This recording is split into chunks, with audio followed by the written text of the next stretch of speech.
শুভেচ্ছা সহ আমন্ত্রণ প্রত্যেককে। এটিএন সংলাপে আপনাদের সাথে আছি আমি আমিনুল মজলিস। দর্শক, আপনারা জানেন সমসাময়িক ও জনগুরুত্বপূর্ণ বিভিন্ন বিষয় নিয়ে আমাদের আলোচনা অনুষ্ঠান। আমাদের আজকের আলোচ্য বিষয় কুয়েটে কেন সংঘাত। এ বিষয়ে আলাপ করবার জন্য স্টুডিওতে রয়েছেন দুজন সম্মানিত অতিথি। রয়েছেন বাংলাদেশ জাতীয়তাবাদী দল বিএনপির প্রশিক্ষণ বিষয়ক সম্পাদক জনাব এবিএম মোশাররফ হোসেন এবং আমাদের সাথে রয়েছেন সিনিয়র সাংবাদিক এবং BanglaNews24.com-এর নির্বাহী সম্পাদক জনাব তৌহিদুল ইসলাম মিন্টু। এছাড়া অনলাইনে আমাদের সাথে যুক্ত আছেন আরও দুজন সম্মানিত অতিথি। খুলনা থেকে আমাদের সাথে যুক্ত হয়েছেন অ্যাডভোকেট মোহাম্মদ বাবুল হাওলাদার, সদস্য সচিব খুলনা নাগরিক সমাজ এবং এটিএন বাংলার খুলনা করেসপন্ডেন্ট জনাব SM হাবিব, উনিও আছেন আমাদের সঙ্গে। আমরা ওনাদের কাছেও জানবো পরিস্থিতি এবং আলোচনা শুরু করব, কিন্তু তার আগে দিনের শিরোনামগুলো একটু দেখে আসবো।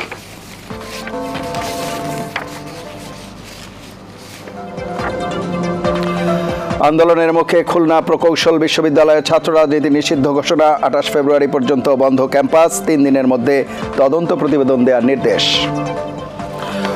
কুয়েট ক্যাম্পাসে হামলার সাথে ছাত্রলীগ শিবির জড়িত দাবি ছাত্রদল সভাপতির। দোষীদের শাস্তি ও পেশি নির্ভর রাজনীতির অবসানই তারুণ্যের প্রত্যাশা, মন্তব্য 2 উপদেষ্টার।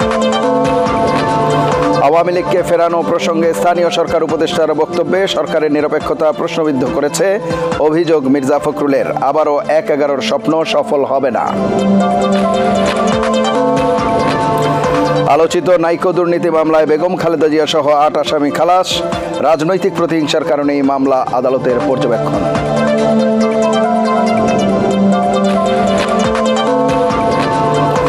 এবং রাজধানীতে দম্পতিকে কোপানোর ঘটনায় গ্রেফতার 5। মাহমুদপুরের পর উত্তরা এখন সবচেয়ে অপরাধ প্রবণ এলাকা বলছে পুলিশ। আমরা শিরোনাম শুনছিলাম, এবারে মূল আলোচনায় যাব। আমাদের আজকের আলোচ্য বিষয়ে কুয়েটে কেন সংঘাত। জনাব এবিএম মোশাররফ হোসেন, আপনাকে দিয়ে আলোচনা শুরু করি।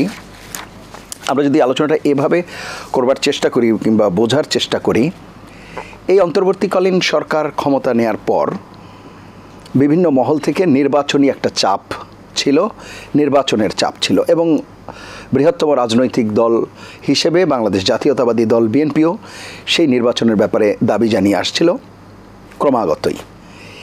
এই দাবি মোটামুটি যখন একঘেয়েমি হয়ে যাচ্ছিল, ঠিক সেই সময় আমরা দেখলাম বিএনপি কিছু কর্মসূচি ঘোষণা করেছে, যার মধ্যে গতকালকের যে কর্মসূচিটি ছিল, গত পরশুদিন ইনফ্যাক্ট কর্মসূচিটি শুরু হয়েছে, তিস্তা পারের যে কর্মসূচি, সেই কর্মসূচিটি দল মত নির্বিশেষে আমরা বলতে পারি দেশ ও জাতির একটি বৃহত্তর স্বার্থে জননন্দিত কর্মসূচি। এরকম একটি কর্মসূচি যেখানে মির্জা ফখরুল ইসলাম আলমগীর সহ বিএনপির যারা বড় নেতা, তারা ইভেন তারেক রহমান সহ এই কর্মসূচির সাথে যুক্ত হয়েছে এবং ব্যাপক সাড়া ফেলার কথা এবং সমস্ত মিডিয়ার ফোকাস থাকবার কথা সেখানে। এই যখন অবস্থা, ঠিক সেই সময় কুয়েট কাণ্ডের যেটি ঘটল বা ঘটানো হলো, দুপক্ষের যে অবস্থা, ছাত্র দল এবং বৈষম্য বিরোধী ছাত্র আন্দোলনের কথা বলি বা যারাই ছিলেন, এই ঘটনা সেই তিস্তাকে অনেকটা আড়াল করে দিল। আমি সেইভাবেই আলোচনাটি শুরু করতে চাই, আপনার বক্তব্য শুনব। ধন্যবাদ আমার তৌহিদুল ইসলাম মিন্টু ভাই এবং এটিএন বাংলার দর্শক। আসলে আপনি যেভাবে মূল্যায়ন করছেন অথবা যে দৃষ্টিভঙ্গি দেখছেন, আমরা সেভাবে দেখি না। আমরা মনে করি খুলনা ইঞ্জিনিয়ারিং ইউনিভার্সিটিতে যে ঘটনাটি ঘটেছে সেটা একটা বিচ্ছিন্ন ঘটনা। আপনি দেখবেন এই সরকারের বয়স প্রায় 6 মাস হয়ে গেছে, অতিক্রান্ত করেছে। বাংলাদেশে কোথাও কি আপনি এই ধরনের খুব উল্লেখযোগ্য এরকম কোনো ঘটনা ঘটেছে ছাত্র সংগঠনগুলির মধ্যে? ঘটে নেই। তাহলে এটা কেন ঘটেছে? কারণ এখানে একটা জিনিস আপনি লক্ষ্য করবেন, আমরা যেগুলি আমরা মিডিয়ায় দেখছি সেটা হল খুলনা বিশ্ববিদ্যালয়টি এমন এক জায়গায় অবস্থিত, সেখানে ছাত্রদের পাশাপাশি কিন্তু স্থানীয় জনসাধারণের একটি ব্যাপক অবস্থান ওখানে আছে এবং আমরা এর আগেও দেখেছি অনেক ঘটনায় স্থানীয় যারা বাসিন্দারা কিন্তু জড়িয়ে যায় এবং এখানেও দেখেছেন ছাত্রদের এই ঘটনার সাথে কিন্তু স্থানীয় বাসিন্দারা জড়াবার কথা নয়, কিন্তু সেখানে ঘটেছে। অর্থাৎ এখানে যেই ব্যাপারটি হয়েছে আমরা মনে করি এটা একটা ষড়যন্ত্রের অংশ। কারণ এর চেয়ে তো ঢাকা অনেক ইম্পর্টেন্ট জায়গা।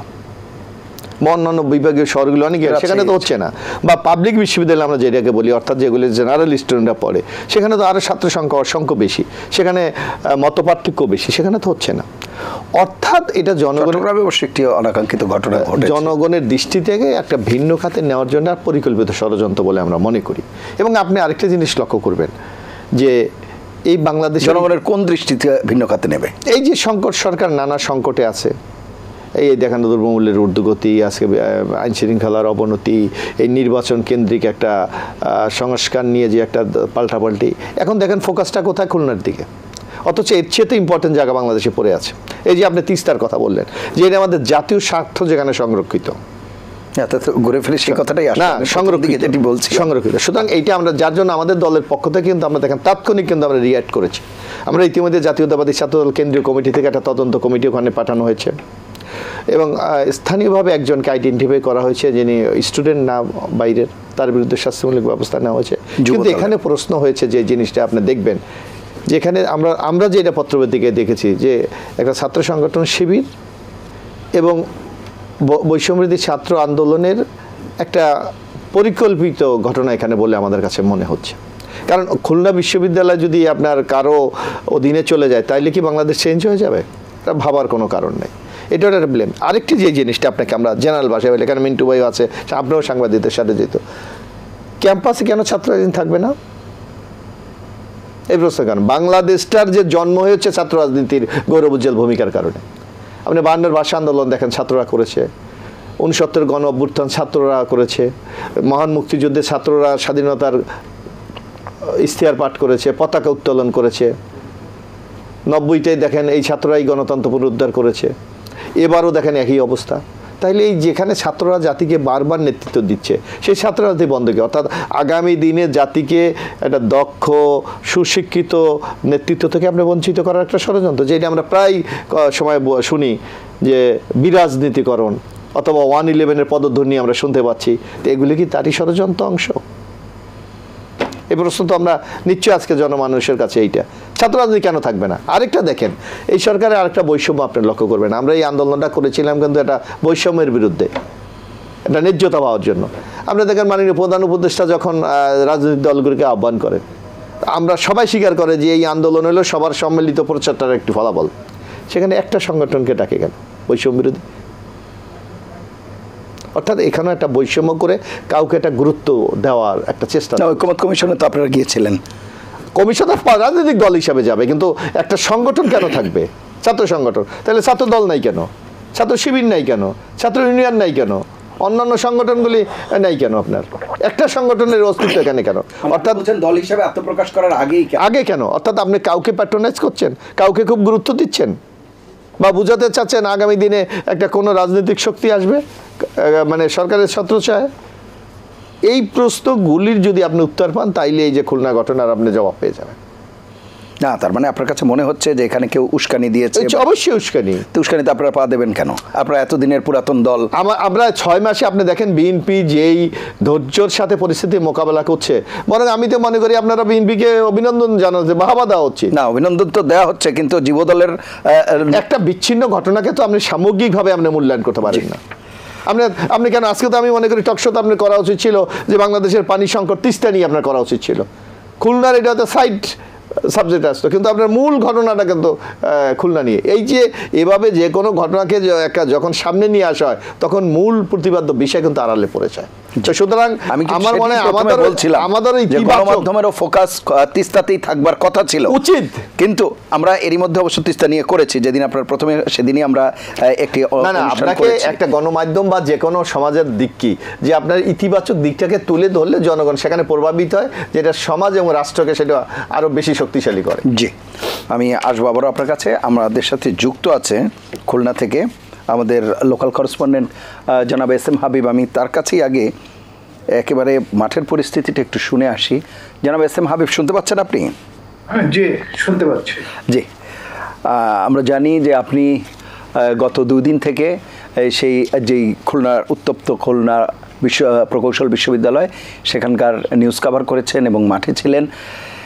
সার্বিকভাবে পরিস্থিতিটি কেমন ছিল, কিভাবে ঘটনার সূত্রপাত হলো, এখন পরিস্থিতি কেমন, আপনার কাছে শুনব। আসলে গতকালকে দুপুরের দিকে ছাত্ররা কুয়েটের প্রকৌশল বিশ্ববিদ্যালয়ের ছাত্ররা আপনার শুরু করলেন, মিছিল করলেন এবং প্রশাসনের কাছে দাবি করলেন যে ক্যাম্পাসে ছাত্র রাজনীতি বন্ধ করতে হবে। কারণ ইতিপূর্বেই কুয়েটের পক্ষ থেকে এই ছাত্র রাজনীতি বন্ধের বিষয়টি একটি সিদ্ধান্ত ছিল, কিন্তু তাদের দাবি যে ছাত্র দল সদস্য ফর্ম দিচ্ছে এবং বিভিন্ন ছেলেকে তাদের দলে টানার জন্য, এটাই হলো তাদের অভিযোগ। এবং 5-4টার পরপরই এই পরিস্থিতিটা খুবই ভয়াবহ আকার ধারণ করে। দুই দল ছাত্রের মধ্যে মারামারি হয় এবং সেই মারামারিটি ছড়ায় যায় মেন গেটের বাইরে। আর মেন গেটের বাইরে ছড়ানোর পরেই কিছু বহিরাগত এসে এই মারামারিতে অংশ নেয়। এবং আজকেও শিক্ষকদের পক্ষ থেকে বলা হয়েছে যে শিক্ষক সমিতির সাধারণ সম্পাদক বলেছেন যে তারা প্রশাসনকে বারবার ফোন করার পরেও প্রায় 3.5 ঘন্টা পরে প্রশাসন ঘটনাস্থলে আসছে। যদি সময় মতন আসতো তাহলে কিন্তু এই ঘটনাটি এত দূর গড়াইতো না। আর আপনার যে জিনিসটা হলো যে যুব দলের একজন নেতা, স্থানীয় একজন নেতার হাতে ধারালো অস্ত্র থাকায় এইটা আরো বেশি ছড়িয়েছে যে এটার সঙ্গে ছাত্র দলে তারা যে অভিযোগ করছে এর সঙ্গে তাদের একটা ইনভলভেন্সি আছে বলেই প্রমাণিত হয়। এবং বিএনপি কেন্দ্র থেকে তাৎক্ষণিকভাবেই কিন্তু তাকে বহিষ্কার করা হয়েছে। এবং গতকালকে সন্ধ্যার আগে আগে ভিসি, প্রভিসি, ছাত্র বিষয়ক পরিচালক এবং 15-16 জন শিক্ষক এই যে আহত ছাত্রদের দেখার জন্যে ক্যাম্পাসের মেডিকেল সেন্টারে গেলে সেখানটা তাদেরকে অবরুদ্ধ করে রাখা হয়। এবং ছাত্রদের পক্ষ থেকে রাত্রে 6 দফা দাবি পেশ করা হয়। ভিসি, প্রভিসি, পরিচালক, ছাত্র বিষয়ক কে অপসারণ করতে হবে এবং তাদের নিরাপত্তা নিশ্চিত করা এবং ক্যাম্পাসে রাজনীতি সকল প্রকার, সকল শিক্ষক, কর্মকর্তা, কর্মচারী সকলের রাজনীতি নিষিদ্ধের দাবিতে গতকাল রাত 10টার সময় তারা একটি প্রেস কনফারেন্স করে। এবং উত্তপ্ত তো ছিল, মুহুর্মুহু স্লোগান, সারা রাত তারা ওই অবরুদ্ধ করে রেখেছিল সকলকে। আজকে সকাল ভোর 5টার দিকে শিক্ষকদের অংশটাকে ছেড়ে দেওয়া হলেও ভিসি, প্রভিসি এবং ছাত্র বিষয়ক পরিচালক ওখানটাই ছিলেন, তাদেরকে বের হতে দেওয়া হয়নি। এবং ছাত্রদের পক্ষ থেকে 1টা পর্যন্ত যে আলটিমেটাম দেওয়া হয়েছিল যে ভিসি সহ 3 জনের পদত্যাগের, এই আলটিমেটাম সময়সীমা পার হয়ে গেলে তারা সকল প্রশাসনিক এবং একাডেমিক ভবনগুলোতে তালা ঝুলিয়ে দেয়। এবং এরপরে বিকালে অবরুদ্ধ এই 3 জনকেও ছেড়ে দেওয়া হয়। বলা হয় যে ওনাদেরকে আমরা বর্জন করেছি, অতএব ওনাদের মতন যেখানে খুশি সেখানে যেতে পারে। আর এর মধ্যে সকাল 11:30টায় অনলাইনে ভিসি, প্রভিসি এরা অনলাইনে বসে সিন্ডিকেট মিটিং করেন। সিন্ডিকেট মিটিংয়ে একটা সিদ্ধান্ত হয় যে একাডেমিক কাউন্সিলের 28শে ফেব্রুয়ারি পর্যন্ত বন্ধ থাকবে, তবে হল ভ্যাকেটের কোনো সিদ্ধান্ত তারা দেন নেই। এবং 4 সদস্যের একটি তদন্ত কমিটি করা হয় যা 3 দিনের মধ্যে অভিযুক্তদের চিহ্নিত করে ব্যবস্থা নেওয়ার জন্য। এবং আজকে রাতের সর্বশেষ খবর হলো রাতে খানজাহান থানায় আপনার প্রায় 300 থেকে 400 লোকের বিরুদ্ধে একটি অভিযোগ দায়ের করেছে বিশ্ববিদ্যালয় কর্তৃপক্ষ। এবং বিশ্ববিদ্যালয় কর্তৃপক্ষ কিন্তু পরিষ্কার বলেছে যে তাদেরকে স্থানীয় প্রশাসন, আইন শৃঙ্খলা রক্ষাকারী বাহিনী তাদের ডাকে সাড়া দেয়নি, যে কারণে আজকে এই উদ্বুদ্ধ পরিস্থিতি। ছাত্ররা তাদের আন্দোলন অব্যাহত রেখেছে। এই হামলার প্রতিবাদে আজকে সন্ধ্যায় মোমবাতি মিছিল করেছে। আগামীকাল এই সন্ত্রাসীদের বিরুদ্ধে লাল কার্ড প্রদর্শনের ব্যবস্থা করেছে। পাশাপাশি ছাত্রদলের কেন্দ্র থেকে একটি টিম আজকে খুলনা প্রেস ক্লাবে সাংবাদিক সম্মেলন করেছে এবং ওনারা দাবি করেছেন প্রেস কনফারেন্সে যে এই ঘটনাটার সঙ্গে ছাত্রদল কোনোভাবেই জড়িত না।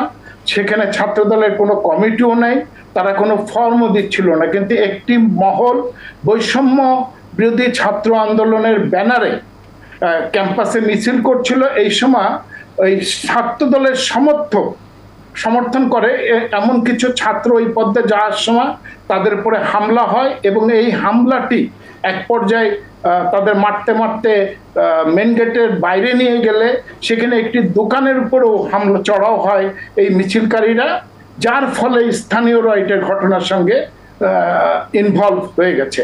এদিকে শিক্ষক সমিতি আজকে জরুরি সভা করেছে, এবং শিক্ষক সমিতির পক্ষ থেকে তাদের সভাপতি আমাকে যেটা জানিয়েছেন যে এই অবস্থা যদি চলতে থাকে তাহলে শিক্ষক ছাত্র কাউরই কিন্তু নিরাপত্তা থাকবে না। আর এই যে যদি ভিসি বা ইসের যদি পদত্যাগের বিষয়টি আসতো, তাহলে তারা যে সমস্ত প্রশাসনিক দায়িত্বে যে শিক্ষকরা আছেন, কুয়েটে 400 শিক্ষক, তার ভিতরে প্রায় 50 জনই বিভিন্ন ডিন বা বিভিন্ন প্রশাসনিক দায়িত্ব পালন করে, বলে তাহলে আমাদের নিরাপত্তার কারণে, সম্মানের কারণে আমাদের পক্ষেও কিন্তু এই দায়িত্ব পালন করাটা সম্ভব না। এই এখনো থমথমে ভাব বিরাজ করছে। পাশাপাশি যদি বলেন বৈষম্য ছাত্র আন্দোলন এবং ছাত্র দল, এরা কিন্তু গতকালকে প্রায় 4 ঘন্টার মতন শিববাড়ি মোড়, সবচেয়ে গুরুত্বপূর্ণ এলাকা, এই জায়গাটি অবরোধ করে রেখেছিল। তবে মুখোমুখি থাকলেও, মুহুর্মুহুর স্লোগান দিলেও কেউ কোনো কনফ্লিক্টে আসেনি। এটা একটা খুব ভালো দিক। এবং গতকালকে গভীর রাতে খুলনা বিশ্ববিদ্যালয়েও বৈষম্য ছাত্র আন্দোলন এই ঘটনার প্রতিবাদে ছাত্রদলকেই দায়ী করে আপনার বিক্ষোভ মিছিল করেছে তাদের ক্যাম্পাসে।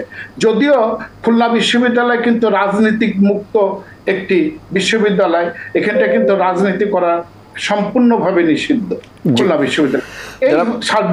জি এস এম হাবিব, একটি বিষয় আপনি পরিষ্কার করবেন কিনা, আপনি যেটি বলছিলেন যে সাধারণ শিক্ষার্থী বা ছাত্রছাত্রী যারা, তারা বিভিন্ন দাবি দেওয়া নিয়ে আসছিল, তাই ভিসিকে অবরুদ্ধ করে রাখা বা প্রথমে শিক্ষকদের অবরুদ্ধ করে রাখা, পরবর্তীতে তাদেরকে ছেড়ে দেয়া, 3টা পর্যন্ত আলটিমেটাম দেয়া, এই ঘটনাগুলো কি সাধারণ শিক্ষার্থী কাদের ব্যানারে করছিল? এখানে কি বৈষম্য বিরোধী ছাত্র আন্দোলন?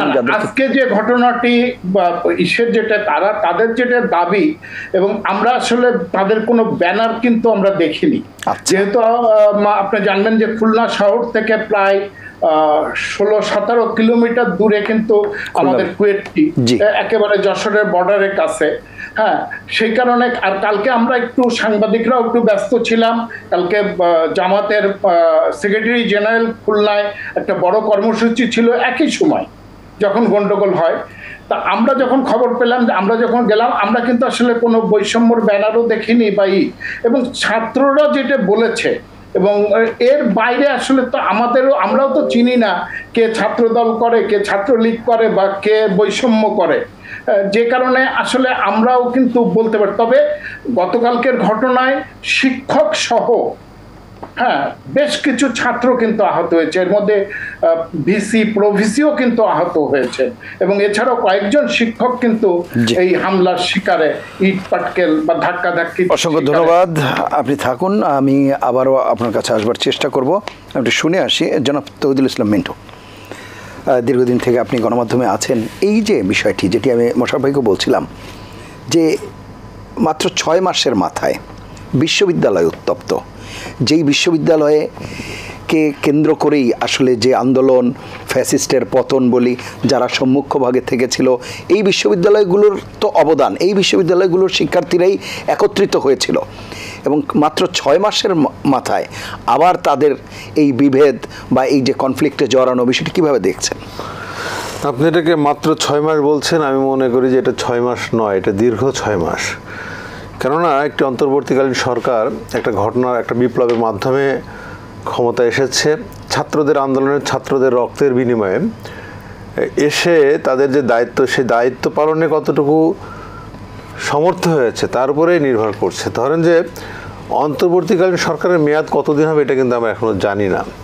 তো এর মধ্যে বিভিন্ন পর্যায়ে আমরা দেখেছি যে ফ্যাসিস্ট সরকারের অনুসারীদের আন্দোলন, নানা উস্কানিমূলক ঘেরাও কর্মসূচি, রাজপথ দখল, সচিবালয় দখল, আনসারের বিদ্রোহ, আনসাররা ভেতরে গেছে, আবার ফেল করা ছাত্ররাও বিপ্লব করেছে, একটা অরাজক পরিস্থিতি তৈরি হয়েছিল। তো এই অবস্থাতে এটাকে ধীরে ধীরে আমরা শুনেছি এ পর্যন্ত সরকারের বিভিন্ন জায়গা থেকে বলা হচ্ছে প্রায় 126 থেকে 136টা আন্দোলন, ছোট বড় ধরেন সিএনজি চালকদের, ঢাকার রাজধানী কেন্দ্রিক যে উত্তপ্ত অবস্থা, এটাকে সরকার ট্যাকেল করেছে। করতে যে প্রশাসনিক অন্যান্য জায়গাগুলো নিয়ে ঘাটতি রয়ে গেছে এবং এছাড়া প্রশাসনের বিভিন্ন স্তরে রয়ে গেছে ফ্যাসিস্টদের অনুসারীরা, তো সেই জায়গায় কিছুটা শিথিলতা তৈরি হয়েছে। তো সেই ক্ষেত্রে অন্তর্বর্তীকালীন সরকারের যে দরকার যেটা ছিল যে নির্বাচন, দ্রুত নির্বাচন ব্যবস্থা করে সরকার যদি সরে যেত তাহলে এর একটা সুরাহা হতো বা সমাধান হতো। আর এই 6 মাসে যারা আন্দোলন করে ধরেন যে সরকারকে হটিয়েছে তাদের মধ্যে অন্তর্কলহ হওয়াটা খুব অস্বাভাবিক না, তারা নিজেরা নিজেদের ক্ষমতার দ্বন্দ্বে লিপ্ত হতে পারে। আর যারা আন্দোলন করেছে, ধরেন যে এখানে আন্দোলনের সঙ্গে বৈষম্য বিরোধী ছাত্র আন্দোলন খুব সক্রিয় ভূমিকা পালন করেছে, পাশাপাশি তাদের সঙ্গে ছাত্র শিবির ছিল, খুব ওতপ্রোতভাবে জড়িত ছিল, এবং আরও ছিল ছাত্র দল। এখন ছাত্র শিবির এবং ছাত্র দলের রাজনৈতিক আদর্শ তো এক নয়। একটি ধর্মভিত্তিক রাজনৈতিক দলের ছাত্র সংগঠন হচ্ছে ছাত্র শিবির, আর জাতীয়তাবাদী একটি চেতনার বিশ্বাসী একটা রাজনৈতিক দলের সংগঠন হচ্ছে ছাত্রদল, জাতীয়তাবাদী ছাত্রদল। তাদের মধ্যে কখনোই মিল হওয়ার কোনো যৌক্তিক কারণ নাই। যেটা হয়েছে ঘটনা পরম্পরায় ফ্যাসিস্টের বিরুদ্ধে আন্দোলন করতে তারা ঐক্যবদ্ধ হয়েছে, কিন্তু যখনই সেই ফ্যাসিস্টটা নেই, শূন্য স্থান পূরণের জন্য দুই পক্ষ আবার একসঙ্গে মানে তাদের যাত্রা শুরু করেছে, তাহলে সেইখানে সংঘাতটা অনিবার্য। আপনি কুয়েটের যে কথা বলছেন, এইখানে আমি মনে করি যে বৈষম্য বিরোধী ছাত্র আন্দোলনের সঙ্গে ছাত্র শিবির একটা সমন্বয় রয়েছে, পাশাপাশি বিপরীতে ছাত্র দল আর একটা ভূমিকা রেখেছে। ওইখানে ছাত্র রাজনীতি নিষিদ্ধের দাবি যারা করছেন, আমরা শুনেছি ওখানে আমাদের সাংবাদিকরা রয়েছেন, আমাদের প্রতিনিধিরা রয়েছেন, তারা জানাচ্ছেন যে বৈষম্য বিরোধী ছাত্র আন্দোলন মানে সারা দেশে বিভিন্ন জায়গায় আমরা দেখছি যে ছাত্র রাজনীতি নিষিদ্ধের একটা চেষ্টা বা একটা আন্দোলন বলা হচ্ছে। আমি মনে করি বাংলাদেশের উন্নয়ন, বাংলাদেশের সৃষ্টির পেছনে এই দেশের তৃতীয় বিশ্বের একটি দেশ হিসেবে ছাত্রদের ভূমিকা অত্যন্ত গুরুত্বপূর্ণ। শুধু বাংলাদেশ কেন, তৃতীয় বিশ্বের যে কোনো দেশে ছাত্ররা হচ্ছে অগ্রণী ভূমিকা পালন করে, কারণ এরা শিক্ষিত জনগোষ্ঠী হচ্ছে ছাত্ররা, আর সমস্ত জনগোষ্ঠীর পেছনে পড়ে থাকে। আপনি ছাত্র রাজনীতি নিষিদ্ধের কথা কেন বলবেন? ছাত্র রাজনীতি কেন নিষিদ্ধের কথা বলছেন? যখন ওই নিষিদ্ধ অবস্থাতে আপনি আন্ডারগ্রাউন্ডে বা গোপনে আপনার অন্য একটি সংগঠন মাথা চাড়া দেবে বা গোপনে সংগঠিত হবে। আমরা দেখেছি বাংলাদেশের স্বৈর শাসনের সময় এবং এই ফ্যাসিস্ট সরকারের সময় বিভিন্ন জায়গায় বিভিন্নভাবে জামাত ইসলামের ছাত্র সংগঠন, ছাত্র শিবির সুসংগঠিত হয়েছে, পাশাপাশি এই একই সময়ে ছাত্র দল, জাতীয়তাবাদী ছাত্র সংগঠিত হতে পারে নাই, তাদের চর্চাটাও ছিল থেমে। ফলে শূন্যস্থান পূরণ করতে ছাত্র শিবির যেভাবে এগিয়ে গেছে, ছাত্র দল সেভাবে এগিয়ে যেতে পারে নাই। এটা মোশাররফ ভাই ভালোই বলবেন যে ছাত্র দলের সাংগঠনিক কর্মকাণ্ড কতটা সক্রিয় ছিল, বরং তারা নানামুখী নির্যাতন, গুম, হত্যার শিকার হয়ে জেল খেটেছে, এবং যখনই কোনো এক জায়গায় কোনো ছাত্র দলের নেতা মিছিল করেছে কিছুদিন পরে তাকে গুম হয়ে যেতে হয়েছে। কিন্তু ছাত্র শিবির কিন্তু কৌশলে ওই জায়গাগুলো এড়িয়ে গেছে, এবং তারা যতটা সক্রিয় থাকতে পেরেছে ছাত্রদল সেভাবে থাকতে পারে নাই। এই হচ্ছে রাজনৈতিক প্রেক্ষাপট। সংঘর্ষটা বা সংঘাত যেটা হচ্ছে সেটা হচ্ছে যে শূন্যতা পূরণের একটা অভিষ্ট লক্ষ্য থেকে এই অবস্থাটা তৈরি হয়েছে, এটা আমার ধারণা। আমি আসবো আবার আপনার কাছে, আমরা শুনে আসি। অ্যাডভোকেট বাবুল হাওলাদার রয়েছেন আমাদের সাথে, সদস্য সচিব খুলনা নাগরিক সমাজ। অ্যাডভোকেট বাবুল হাওলাদার, আপনি আছেন খুলনাতে, কিভাবে দেখছেন বিষয়টি, কেন এরকমটা ঘটলো, সার্বিকভাবে আপনার মূল্যায়ন শুনবো। জি, ধন্যবাদ আপনাকে, ধন্যবাদ সম্মানিত আলোচক বৃন্দ এবং যারা শুনছেন। একটা জিনিস হচ্ছে যে আমি যে আলোচনা শুনছিলাম, প্রথম কথা হচ্ছে যে আমরা অতীতেও দেখেছি, এখনো দেখছি, যে কোনো একটা ঘটনা ঘটার পরে আমরা একটা খুব সরলীকরণ করে ফেলি এবং সরলীকরণ করে সেখান থেকে সরে যাওয়ার একটা ধরনের প্রবণতা, যে একটা ঘটনা ঘটে তাদের একটা ষড়যন্ত্র। হ্যাঁ, ষড়যন্ত্র থাকবে, ষড়যন্ত্র আছে, অতীতও ছিল, কিন্তু মূল জায়গাটা হচ্ছে যে আমরা যদি আসল জায়গাটা আইডেন্টিফাই করতে না পারি এবং সেটা সমাধানের লক্ষ্যে যদি কাজ করা না যায়, তাহলে তো এই সমস্যাগুলো থেকে যাবে। স্টুডিওতে থাকা আলোচক কিন্তু বলেছেন একটু আগে যে ছাত্ররা যদি বন্ধ করার একটা প্রবণতা, আমরা দাবি যেমন আসছে, আমরা বিশ্ববিদ্যালয় প্রশাসনগুলোকেও দেখি, এবং সেটাকে যারা দায়িত্বে এখন আছেন, অতীতে অনেক সময় দেখেছি যারা ক্ষমতায় থাকেন তারাও কেন যেন এই বিষয়গুলোকে মেনে নেন অথবা এই বিষয়গুলো নিয়ে কথা বলতে চান না। ফলে আপনি আর্টিফিশিয়ালি তো একটা জিনিস পারবেন না। খুলনা কুয়েটের ব্যাপারে যেটা ঘটেছে, একটা হচ্ছে যে আমরা শুনেছি যে একটা ছাত্র সংগঠন তারা তাদের গোপনে তারা কৌশলে তারা তাদের কার্যক্রম পরিচালনা করছেন। তারা হচ্ছে, আমরা এমনও দেখছি যে খুলনা কুয়েটের বাদেও খুলনা বিশ্ববিদ্যালয়, সেখানে রাজনীতি নিষিদ্ধ বলছি আমরা, রাজনীতি নিষিদ্ধ, সেখান থেকে আমরা দেখছি যে একজন ছাত্র একটি ছাত্র সংগঠনের কেন্দ্রীয় সাধারণ সম্পাদক নির্বাচিত হয়েছে। তো তিনি তো হঠাৎ করে রাতারাতি যে কেন্দ্রীয় কমিটির সাধারণ সম্পাদক নির্বাচিত হন নাই, তিনি তো পলিটিক্সের মধ্যে ছিলেন, তিনি তো ছাত্র রাজনীতির মধ্যে ছিলেন। তাহলে কি হচ্ছে? তাহলে ছাত্র রাজনীতি বন্ধ করার নামে ধোয়া তুলে আমরা যারা চাইছি সেটা কি আসলে হচ্ছে? যদি তাই না হয় তাহলে কথায় কথায় ছাত্র রাজনীতি বন্ধ করবো, বন্ধ করার পরে আবার একটা গোষ্ঠী বা একটা সংগঠন যখন তারা তাদের মতো করে একেবারে কি বলে মানে মাতৃকোলে বা হচ্ছে তারা নিরাপদ আশ্রয়ে তারা তাদের মতো করে সংগঠিত হবেন বা তৈরি হবেন। এবং এখানে আপনারা জানেন যে আমরা যতই পার্থক্য বলি, আদর্শ ভিত্তিক, ধর্মভিত্তিক, আবার লেজুর ভিত্তিক যাই বলি, একটা জায়গা তো সংকট হয়ে গেছে, সেটা হচ্ছে যে ছাত্র রাজনীতির যে মূলধারা এবং মূলধারা ছাত্র রাজনীতি, এই জায়গাটা তো একটা বড় ধরনের জায়গা ডিফারেন্স তৈরি হয়ে গেছে। কারণ ছাত্র রাজনীতির মূল ধারাটা তো আসলে প্রচলিত নাই। এখন যেটাকে আমরা মূলধারা ছাত্র রাজনীতি বলছি, ছাত্রলীগ, ছাত্রদল, শিবির ইত্যাদি যারা আছেন, এখন প্রবলেম হচ্ছে যে এদের এই ছাত্র রাজনীতির পিছনে তাদের হল দখল, তাদের সিট বাণিজ্য, তাদের বিশ্ববিদ্যালয় প্রশাসনকে জিম্মি করে সেখান থেকে কিছু সুবিধা আদায়, নানাবিধ বিষয় এখানে কাজ করে থাকে। এখন এরকম একটা অবস্থার মধ্যে দিয়ে যদি একটি ছাত্র সংগঠন দাঁড়াতে চায়, তারা যদি কাজ করতে চান, এখন বিশ্ববিদ্যালয় ক্যাম্পাসে ছাত্র রাজনীতি নিষিদ্ধ, তাই বলতে কথা বলা নিষিদ্ধ না, অধিকারের জায়গা নিষিদ্ধ না, পরামর্শের জায়গা নিষিদ্ধ না। আমরা তো দেখেছি যে ছাত্র আন্দোলন যখন হয়েছে এই 24শে জুলাই আগস্টে, তখন বিশ্ববিদ্যালয়গুলো, সব বিশ্ববিদ্যালয়গুলোতে আমরা ছাত্র সমাবেশ দেখেছি।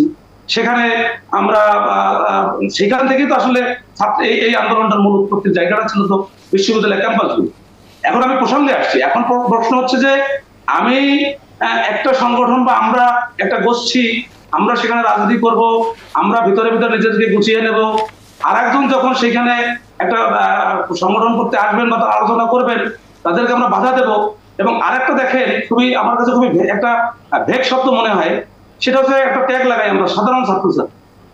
সাধারণ ছাত্রছাত্রীদের মধ্যে সংগঠিত রূপটা, এটা একটু আমরা যদি বাস্তব ভিত্তিক চিন্তা করি, তাহলে এর পিছনে শক্তিটা কারা, এই সংগঠিত করছেন কারা, তারা কারা, সেই জায়গাটা তো আমাদেরকে আইডেন্টিফাই করতে হবে। সেই জায়গাটা আমরা আইডেন্টিফাই করতে না পারি, সাধারণ ছাত্রছাত্রীরা আসলে সংগঠিত না।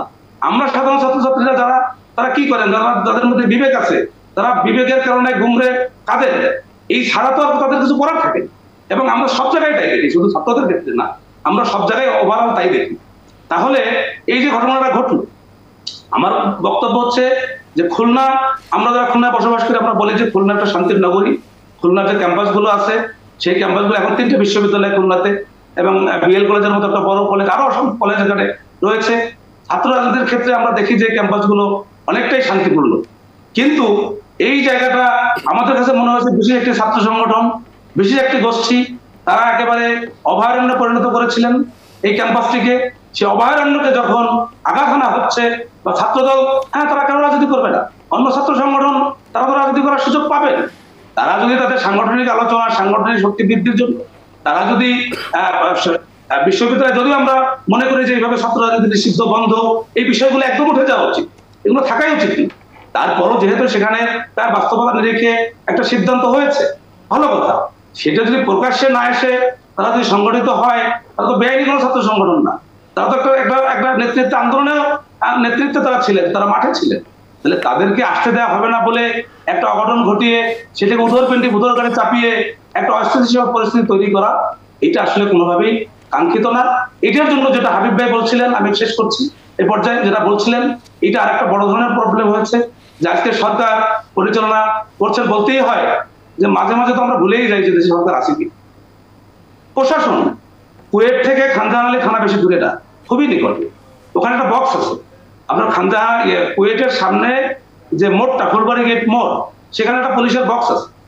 এবং একটা এরকম একটা গুরুত্বপূর্ণ বিশ্ববিদ্যালয়, যেখানে এরকম নানান রকমের ঘটনা ঘটছে, এরপরে আমরা দেখেছি। এবং বিশেষ ঘটনা ধরেই এই ছাত্র রাজনীতি সর্বশেষ নিষিদ্ধ হয়েছে, মানে এইবারের আগে, বিগত সময়। তাহলে সেইখানে টহল পুলিশ থাকবে, থাকার কথা। এখন বিশ্ববিদ্যালয় প্রশাসনের হাতে তো লাঠি নেই, তারা তো চৌকিদার দফাদার, তারা তো পুলিশ না, তারা তো বিজিবি না, তাদেরকে তো স্থানীয় প্রশাসনকে সহযোগিতা করতে হবে।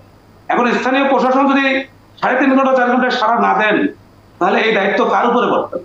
আজকে সাধারণ ছাত্রছাত্রী বলি, শিক্ষক মন্ডলী বলি, শিক্ষক মন্ডলী তাদের শিক্ষার্থী, যিনি যে রাজনীতি করেন না কেন, কোনো রাজনীতি করেন না, শিক্ষক এবং আদর্শ শিক্ষকের কাছে সবাই তাদের শিক্ষার্থী, সবাই তার সন্তান সমতুল্য। তারা খুবই ভালো কাজ করেছিলেন এবং প্রশংসা দাবি রাখে যে তারা এই সময়কালে ছাত্রদের পাশে দাঁড়াতে গিয়ে তারা অবরুদ্ধ হয়েছেন।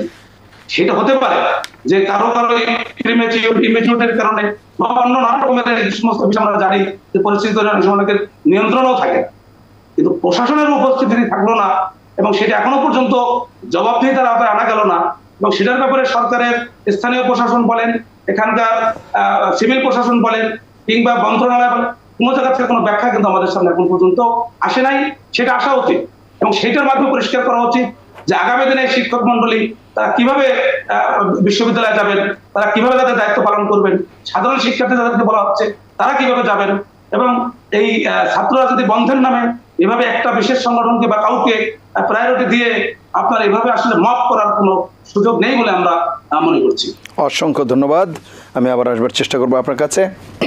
জনাব এবিএম মোশাররফ হোসেন, আপনি শুনছিলেন সার্বিক আলোচনা, তার সাথে যুক্ত করবেন পাশাপাশি একটি বিষয় যেটি আপনি বলছিলেন যে দৃষ্টি সরিয়ে ভিন্ন দিকে নেয়ার যে একটা প্রচেষ্টা থাকতে পারে বা অপচেষ্টা থাকতে পারে, সেই জায়গাতে দৃষ্টি সরানোর যে বিষয় বলছেন, এই মুহূর্তে তো মেইন ফোকাস বা মনোযোগ যেটি থাকবার সেটি নির্বাচনের দিকেই সেটি, এবং সেই নির্বাচনে তো সরকার একরকম নিশ্চিত করেই দিয়েছে গত 16 ডিসেম্বরে, যেখানে তারা বলে দিয়েছে যে যদি কম সংস্কার চান বা কিছু সংস্কার, তাহলে ন্যূনতম সংস্কার, তাহলে সেটি ডিসেম্বরের মধ্যে নির্বাচন হতে পারে, আর পূর্ণাঙ্গ সংস্কার হলে 26-এর প্রথমার্ধে হতে পারে। সুতরাং একটা ধারণা আমরা পেয়ে গেছি এবং পরবর্তীতে 15 ফেব্রুয়ারি এক ধরনের ঐকমত্যের কমিশনও রাজনৈতিক দলগুলোকে ডাকা হয়েছে। তো মোটামুটি তো ঠিক জায়গায় চলছে, এবং যদিও স্থানীয় নির্বাচন না জাতীয় নির্বাচন, সেই বিতর্ক আবার চলে আসছে। আপনার বক্তব্য না, এখানে আপনি দেখবেন আমরা যে জিনিসটা প্রত্যাশা করেছিলাম যে এই সরকারের মূল দায়িত্বটা কি, ইন্টেরিয়াম গভর্নমেন্ট নামটাই কিন্তু অন্তর্বর্তীকালীন একটা মানে একটা আপৎকালীন ব্যবস্থা, এই তো। কিন্তু আমরা কি প্রত্যাশা, এই সরকারের মূল কাজটা দেশটাকে একটা নির্বাচনের দিকে না গণতন্ত্রের দিকে নিয়ে যাবে। কিন্তু সেক্ষেত্রে আপনি দেখেন রাজনৈতিক দলগুলির পক্ষ থেকে বারবার আহ্বান বলা হয়েছিল যে আপনি একটা রোড ম্যাপ দেন, যে আপনি এই সময় এই কাজটা আপনি করতে চান, যে কখন আপনি সংস্কার করতে চান, কখন রাজনৈতিক দলগুলোর সাথে আলোচনা করতে চান, কখন নির্বাচনটা করতে চান। এগুলি তো গণতান্ত্রিক দাবি, এগুলি তো সরকার উৎখাত না, সরকারকে বিব্রত করার জন্যও না, এটা তার কাজটাকে সহজ করে দেওয়ার জন্য। কিন্তু আপনি সেখানে দেখবেন যে ডিসেম্বরে বলছে সরকার একটা কথা বলছে, আবার বলছে যে এর আগে স্থানীয় সরকার নির্বাচন। এখন আমরা একটা হিসাব করে দেখেছি, বাংলাদেশে প্রায় 46,500-এর মতো আপনার ইউনিয়ন পরিষদ। আপনার এইটা করতে মিনিমাম 7 থেকে 8 মাস দরকার। আপনার বাংলাদেশে 497টি উপজেলা, এইটা করতে আরও মিনিমাম 2 থেকে 3 মাস দরকার। আবার এরপর যদি আপনার পৌরসভাগুলি আছে, প্রায় 370টার মতো পৌরসভা আছে, 8টা সিটি কর্পোরেশন আছে, অর্থাৎ আপনার আগামী 1 বছরেই নির্বাচন করা সম্ভব না। যদি আপনি লোকাল গভর্নমেন্ট কার্ড একটা স্টার্ট করে তো বন্ধ করতে পারবেন না, একটার পর একটা আসতেই থাকবে। তাহলে আপনি একদিকে বলছেন ডিসেম্বরের মধ্যে আপনি নির্বাচন দেবেন, আর অন্যদিকে আপনি আবার বলছেন স্থানীয় সরকার নির্বাচন আবার আপনি করতে চান। আরেকটা সংকট তৈরি হচ্ছে, স্থানীয় সরকার নির্বাচন করার জন্য যেই ধরনের প্রস্তুতি আপনার দরকার সেটা আছে আর নাই। বরং বাংলাদেশের মানুষের মনোজগতে একটাই জিনিস হলো যে একটা জাতীয় সংসদের মাধ্যমে ওনারা যে দীর্ঘদিন ভোট থেকে বঞ্চিত হচ্ছে সে ভোটের অধিকারটা প্রয়োগ করা এবং তার নিজের পছন্দের একটা সরকার তৈরি করা, যেটা তাদের সংকট সমাধানে গুরুত্বপূর্ণ ভূমিকা রাখবে। বলা হচ্ছে তৃণমূলে জনপ্রতিনিধি না থাকার কারণে নানা রকম জনভোগান্তি তৈরি হচ্ছে, সেই জন্য স্থানীয় পর্যায়ের নির্বাচন বেশি। এখন আমরা তো একটা সংকটকালীন সময় অতিক্রম করছি, এই ব্যাপারে জনগণের মধ্যে অস্বস্তি নেই। আপনি বলছেন ওখানে জনতা এখানে কি আছে? আমার যে এই যে প্রায় 20 জন 21 জন উপদেষ্টা এখানে মিন্টু ভাই বলতে পারবে কয়জনের সাথে জনগণের সম্পৃক্ততা আছে। আমরা তো এমন উপদেষ্টা আমি মনে করি 21 জন উপদেষ্টা আপনি 10 জনের নাম বলতে পারবেন কিনা আমার কাছে সন্দেহ আছে। কারণ কিছু কিছু মিনিস্ট্রি আছে সেগুলো দৃশ্যমান হওয়া উচিত। যেমন আপনি বাণিজ্য মন্ত্রণালয়ের উপদেষ্টারে কোনো বাজারে আজ পর্যন্ত যেতে দেখেছেন? আপনি এই যে আইন শৃঙ্খলার উনি দেখি মাঝে মাঝে একটু যায়, অর্থ মন্ত্রণালয় আপনি দেখেছেন কোথাও ট্যুর করার জন্য, বিশেষ করে স্বাস্থ্য মন্ত্রণালয়। এই সরকারের স্বাস্থ্য উপদেষ্টা কি আছে আমি নাম জানি না ওনার, অথচ যারা আহত হয়েছে তাদের চিকিৎসার জন্য ওদের কি আন্দোলন সংগ্রাম করতে হয়। অথচ জুলাই বিপ্লবের ফাউন্ডেশনে প্রায় 100 কোটি টাকা দেওয়া হয়েছে গভর্নমেন্টের কাছ থেকে, তাহলে আহত নিহতদেরকে আপনি কেন টাকা দিতে পারছেন না? অর্থাৎ সকল ক্ষেত্রে একটা সমন্বয়হীনতা। এখন আমরা এটাকে সমন্বয়হীনতা বলবো না অভিজ্ঞতার অভাব বলবো, আমি জানি না এটা কি বলবো। তো সামগ্রিকভাবে আমরা যে জিনিসটা আপনি বলছেন যে আমরা চাই যে সরকার সব কিছু দৃশ্যমান হোক। যেমন আপনি দেখবেন এই সরকার কিছু কিছু বিতর্ক কিন্তু ইতিমধ্যে তৈরি করেছে। যেমন আমরা এই সরকারকে দেখি একটা নিউট্রাল গভর্নমেন্ট হিসাবে, তাহলে আপনি নিউট্রাল গভর্নমেন্টের মধ্যে একটা শক্তির আপনি 3 জন উপদেষ্টা আছেন এখানে বৈষম্যবিরোধী ছাত্র আন্দোলনের, এবং এদেরকে আবার যে কোনো সংস্কার কমিটিতে আপনি কিন্তু মেম্বার করেছেন, খেয়াল করেছেন কিনা? তাহলে অন্যান্য রাজনৈতিক দলগুলি কি অপরাধ করেছে? অন্যান্য ছাত্র সংগঠনগুলি কি অপরাধ? প্রথম যখন ঢুকেছিল তখন তো আর রাজনৈতিক দলের সদস্য ছিল না, ছাত্র প্রতিনিধি হিসেবেই তারা সেখানে স্থান পেয়েছে। ছাত্র দলের ছাত্র প্রতিনিধি নাই, ছাত্র শিবিরের নাই, ছাত্র ইউনিয়নের নাই, ছাত্র ফোরামের নাই, মৈত্রীর নাই, আপনি তাদেরকে দেন নাই কেন? আপনি তাদেরকে দেন নাই কেন? আপনি তো নিরপেক্ষ একটা বডি, তাহলে আপনি সেখানে দেন নাই কেন? তো এই প্রশ্নগুলো তো গৌরবাগ খাচ্ছে। আবার আপনি উপদেষ্টা, আবার শোনা যাচ্ছে আপনি যে কোনো সময় রাজনৈতিক দল করবেন, তাহলে কি রাষ্ট্রীয় পৃষ্ঠপোষকতা আপনি করবেন?